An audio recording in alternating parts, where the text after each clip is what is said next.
గ్రామాభివృద్ధి పేరుతో వీడీసీలు అక్రమాలకు తెరలేపారా? ఇష్టారాజ్యంగా పర్మిషన్లు ఇస్తున్నారా?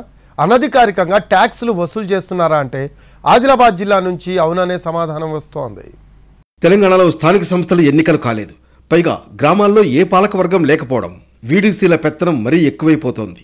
అభివృద్ధి కోసం ఏర్పాటు చేసిన కమిటీలు ప్రభుత్వ రాజకీయ వ్యవస్థలను శాసించే స్థాయికి ఎదిగాయి.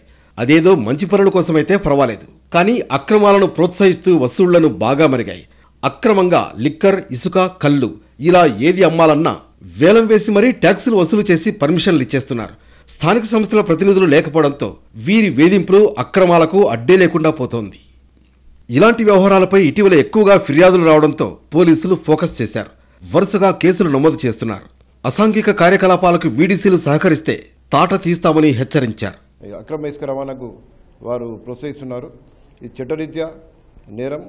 వీడీసీకి కానీ ప్రైవేట్ వ్యక్తులకు ఎవరు కూడా ఇసుకను ఇట్లా వేలం వేయడానికి ట్రాక్టర్లలో, టిప్పర్లలో నింపి పంపడానికి ఎవరికి అధికారం లేదు.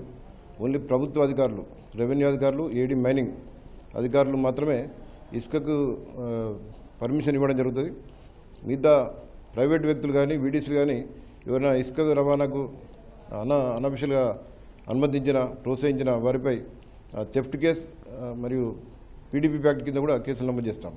ఆదిలాబాద్ జిల్లాలోని చాలా గ్రామాల్లో వీడీసీ అక్రమాల వసూళ్లు ఎక్కువైపోతున్నాయి. నిర్మల్, మంచిర్యాల జిల్లాలోని పలుచోట్ల బరితెగిస్తున్నారు. ఆదిలాబాద్లో అయితే ఇటీవల పెన్గంగా నది నుంచి ప్రభుత్వం నిర్మించే ఇందిరమ్మ ఇళ్ల కోసం ఇసుక తరలిస్తున్న ట్రాక్టర్ల నుంచి కూడా సొమ్ము వసూలు చేశారంటే వాళ్ల దందా ఏ రేంజ్లో ఉందో అర్థం చేసుకోవచ్చు. పోలీసులు సీరియస్గా దృష్టి పెట్టకపోతే ముందు ముందు మరింత పేట్రేగిపోయే అవకాశం ఉంది.